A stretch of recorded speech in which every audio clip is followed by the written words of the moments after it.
France. Qu'est-ce que la patrie? Est-ce un refuge heureux? Quelques molles oasis à notre goût orné, que par caprice un jour nous nous sommes donnés, où se parle d'amour la terre et l'homme entre eux. Non, la patrie impose et n'offre par ses nœuds. Elle est la terre en nous malgré nous incarnés, par l'immémorial et sévère hyménée, d'une race et d'un chant qui se sont faits tous deux.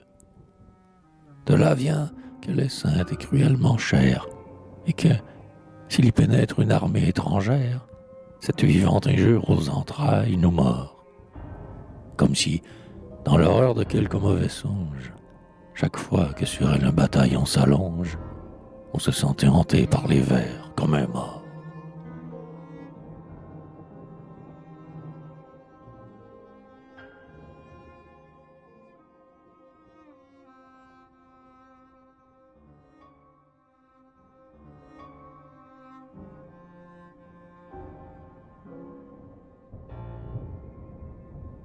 Tous les vaincus d'hier n'ont pas l'air soucieux.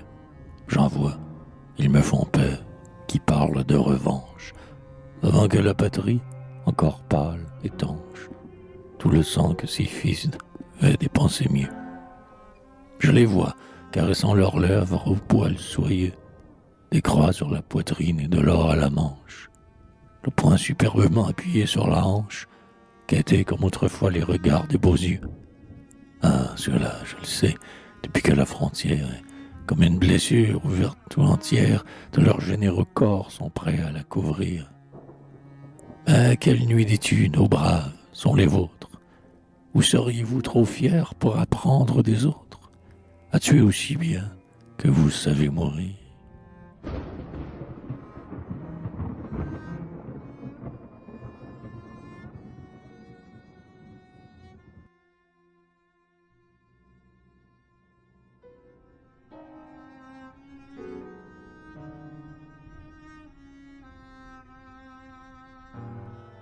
Le nom des vieux combats où nous avons vaincu, près de ces fleuves, Rhin, Moselle, Sambre, Meuse, dont jusqu'à la mer Londe par nous fameuses, ne nous semblait baigner qu'un empire exigu.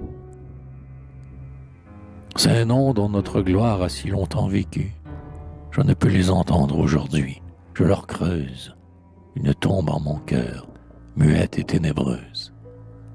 Leur beau son me fait mal comme un sarcasme aigu. À ces noms, chaud encore, étourdiment s'enflamme, l'aiglon que chaque enfant porte, chez nous, dans l'âme, de la rusée du nombre insensé contenteur. France, la craie en main, sur un tableau d'école, construit, sans vanité, la longue parabole que promet la justice au boulet rédempteur.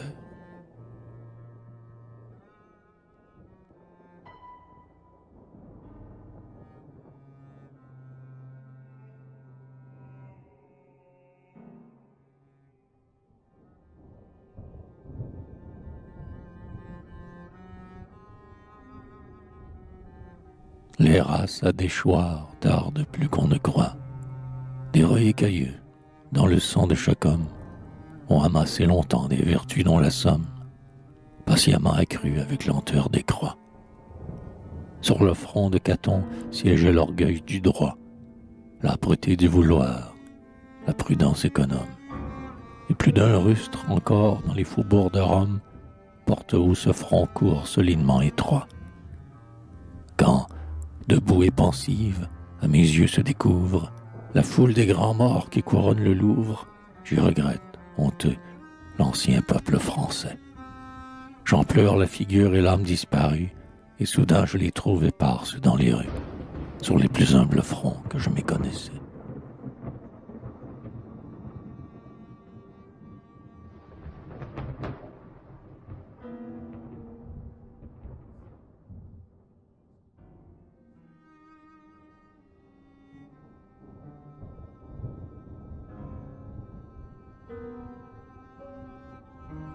Oui, grands morts, dans vos fils vous êtes descendus, de ces formes de pierre où votre vieux génie dort dans la vérité, sous la voûte infinie. À la France, pourtant, vous n'êtes pas rendu. Votre âme en nous languit, veuve de ses vertus, dans nos corps énervés votre sang se renie, et votre type en nous perd sa mâle harmonie. Ô vous, ferme esprit de ferme chair vêtue, car plus d'un fils indigne outrage dans son être, le fantôme égaré d'un magnanime ancêtre, qui meurt autant de fois qu'il a laissé d'enfants, et plus d'un, votre égal, noué par l'ignorance, promène d'un penseur la stérile apparence, et vous n'en renaissez qu'ensevelis vivant.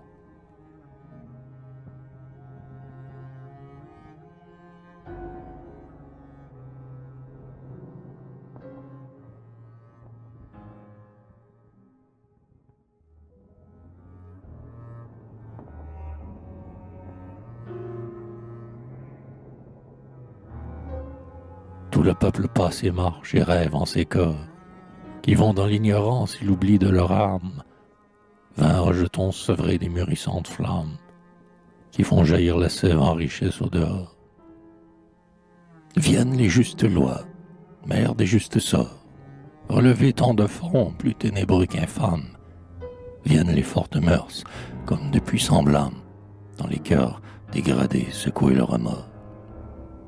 Et l'on verra surgir de ces tombes mouvantes la pensée et la force à tout jamais vivante des grands hommes d'hier qui n'y sont qu'assoupis. Comme en tire toujours en dépit des années l'immortelle vigueur des gerbes moissonnées passe, malgré l'hiver, en de nouveaux épis.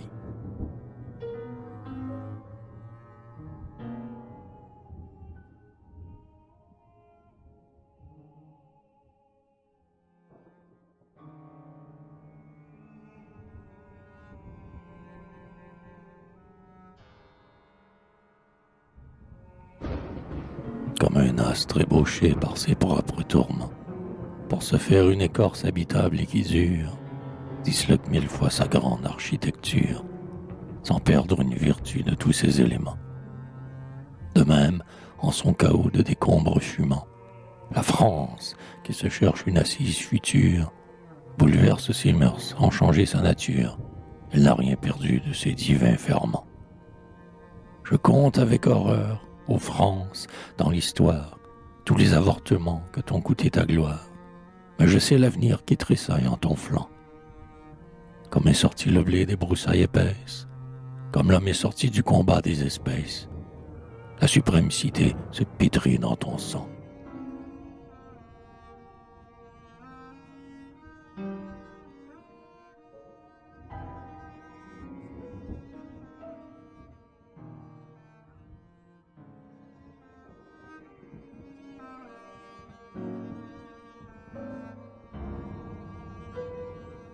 Pourtant, s'il faut qu'un jour, à force de revers, ce peuple illustre porte, écrasé par un autre, le deuil des vérités dont il s'est fait l'apôtre et dont l'aube orageuse éblouit l'univers.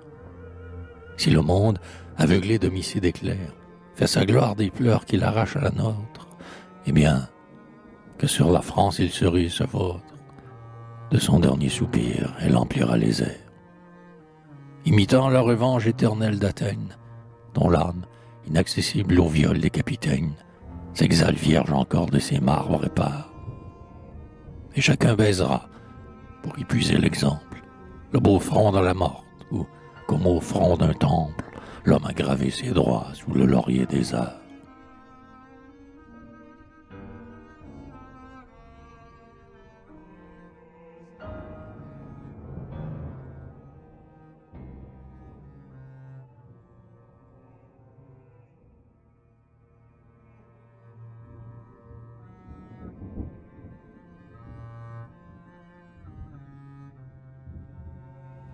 Vous qui, des beaux loisirs empruntant les beaux noms, revêtez l'idéal d'une forme qui touche, où fuirez-vous l'Europe, aux musques et farouches, le tonnerre insultant des stupides canons?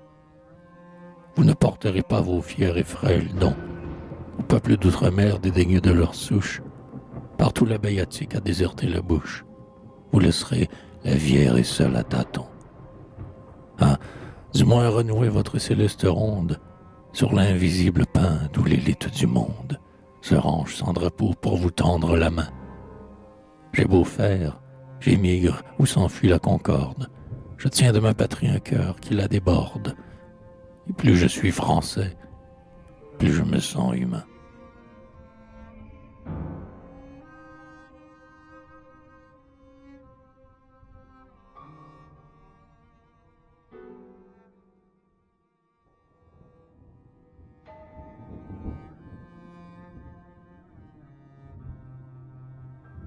Mais, hélas, en montant, je vois les morts en bas. Que dit la fixité de leurs froides prunelles? L'oubli supérieur dans la paix éternelle? Ou l'appel immuable à d'éternels combats? Ô morts, révélez-nous la leçon du trépas. La jeunesse, qui porte un monde vierge en elle, attend sur vos tombeaux comme une sentinelle le mot d'ordre à venir qu'on ne lui donne pas. L'aveugle hérédité des haines l'humilie, mais elle se sent lâche aussitôt qu'elle oublie. Comme elle craint sa fougue, elle craint la torpeur. Mort, ne la trompez pas sur votre vœu suprême. Parlez, inspirez-lui pour la vengeance même, de grandir simplement sans reproche et sans peur.